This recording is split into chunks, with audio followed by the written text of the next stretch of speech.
आज ज्ञानवापी केस में supreme court में सुनवाई होनी है, जबकि वाराणसी कोर्ट में आज सर्वे रिपोर्ट पेश की जाएगी। आज यह फैसला आ सकता है कि नंदी के सामने वाली दीवार टूटेगी या रहेगी। इसी बीच मुस्लिम पक्ष ने बड़ा दावा किया है। औरंगजेब ने कभी मंदिर नहीं तोड़ा, ये मुस्लिम पक्ष की तरफ से कहा गया और कहा गया कि मस्जिद औरंगजेब ने नहीं बनाई। अंजुमन इंतजामिया कमेटी के महासचिव और वाराणसी के शहर मुफ्ती मौलाना अब्दुल बातिन नौमानी ने दावा किया कि ज्ञानवापी मस्जिद का नाम पहले आलमगीर मस्जिद था।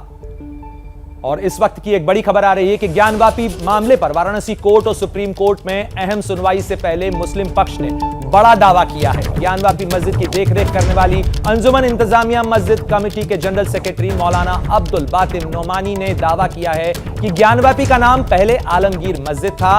उन्होंने यह भी दावा किया कि यह मस्जिद अकबर के जमाने से है और किसी मंदिर को तोड़कर इसे नहीं बनाया गया। तो यह महत्वपूर्ण दावा किया गया है ज्ञानवापी मस्जिद की अंजुमन इंतजामिया कमेटी के जनरल सेक्रेटरी।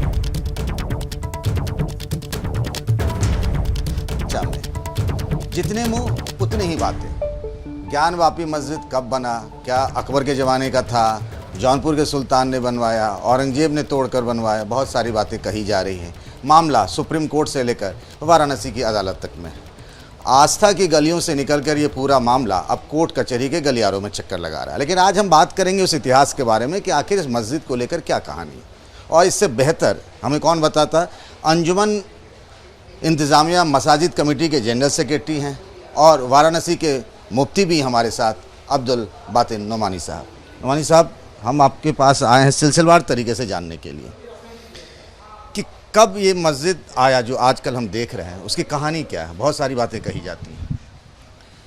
देखिए, ये मस्जिद अकबर के भी ज़माने में मौजूद थी और औरंगज़ेब ने मौजूदा जो ढांचा बनवाया है वो औरंगज़ेब का बनवाया हुआ है, पुरानी बुनियाद पे ये बना हुआ है। और इसके हमारे पास इसके प्रमाण मौजूद हैं कि ये अकबर के ज़माने में भी ये मस्जिद मौजूद थी। तो जब ऐसा है तो इसके बारे में कोई इस तरीके की बात कहना कि फ़लाँ ने तोड़कर बनवा दिया मंदिर को, ये मस्जिद बनवा दिया, तो पहली बात तो ये हम इसको सिरे से ख़ारिज करते हैं। दूसरी बात ये है कि इस्लाम में ये नियम है कि मस्जिद जब भी बनाओ तो अपनी जायज़ पाक हलाल कमाई से ली हुई ज़मीन पर बनाओ। इस मस्जिद को ज्ञानवापी थोड़ा सा वो हिंदू और संस्कृत से मिलता जुलता हुआ मामला है, तो कैसे ये हो गया फिर? देखिए, ये उसका असल नाम आलमगीरी मस्जिद है। आलमगीरी मस्जिद ही इसका नाम है। आप कह रहे हैं ज्ञानवापी मस्जिद का असली नाम जो है वो आलमगीरी मस्जिद है। हाँ, उसका असली नाम आलमगीरी मस्जिद है। ज्ञानवापी आज के डेट में एक मोहल्ले के तौर पर देखा जाता है। ये अलग बात है, उसकी तारीख कुछ बतलाते हैं, ज्ञान के माने ये और वापी के माने ये और ये क्या क्या बातें वहाँ कहते हैं। हाँ, लेकिन आज के डेट में वो एक मोहल्ले के रूप में जाना जाता है।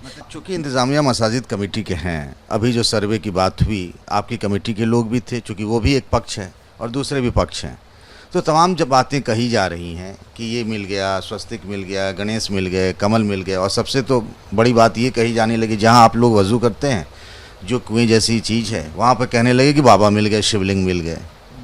देखिए, आपको भी मालूम है कि सर्वे एडवोकेट कमीशन को ये हुक्म दिया गया था वीडियोग्राफी का, और 17 तारीख को उन्हें वीडियोग्राफी की रिपोर्ट पेश करनी थी कोर्ट में।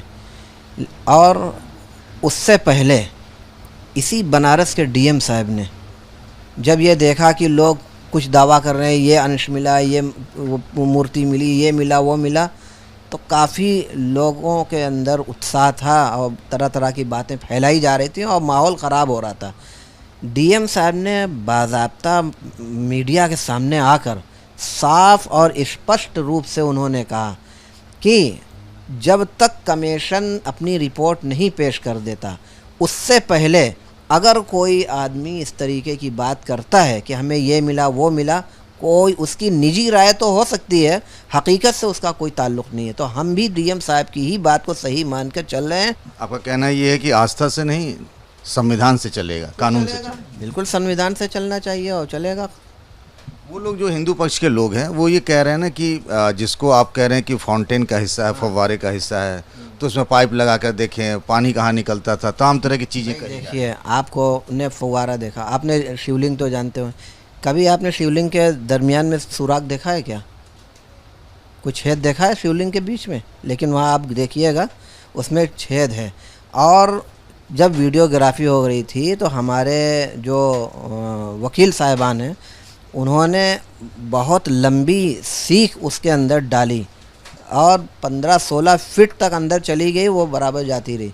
तो उसको दिखलाया गया कि भाई अगर शिवलिंग होता तो इसमें सीख कहाँ से आती।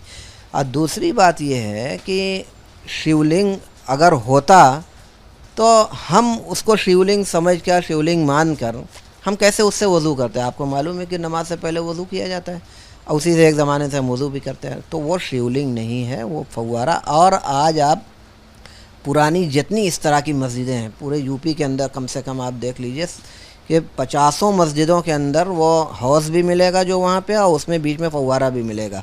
और यहाँ भी फव्वारा था, चालू था, और उसमें एक पाइप भी लगा हुआ था। जर्जर होने की वजह से पाइप टूट गया और उसकी दोबारा रिपेयरिंग नहीं हो पाई। लेकिन वो, और ऐसे लोग भी आपको मिल जाएंगे जिन्होंने फव्वारा चलते हुए देखा है। आपने खुद देखा? मैंने नहीं देखा, लेकिन मेरी उम्र से बड़े लोग हैं उनको। All India Muslim personal law board ने एक बैठक की और एक लीगल कमेटी बना दी है कि तमाम कचहरियों में सुप्रीम कोर्ट से लेकर यहाँ डिस्ट्रिक्ट कोर्ट में मुकदमे चल रहे हैं आपकी मदद के लिए। आप लोग उनकी मदद लेंगे? भाई अब हम तो यहाँ बनारस शहर में ख़ुद ही इतने अच्छे अच्छे वकील हैं और हर तरीके की मदद करने वाले और इस तरीके के, तो अभी तो हमारा कोई विचार नहीं है कि बाहर से हम किसी तरीके का किसी का सहयोग या मदद लें। लेकिन अगर खुदा ना खास्ता कोई इस तरीके के हालात आते हैं, कोई ऐसी ज़रूरत पड़ती है, तो भाई कसम भी नहीं है, हम गौर करेंगे। मशवरे की हद तक तो हम किसी से भी कांटेक्ट कर सकते हैं।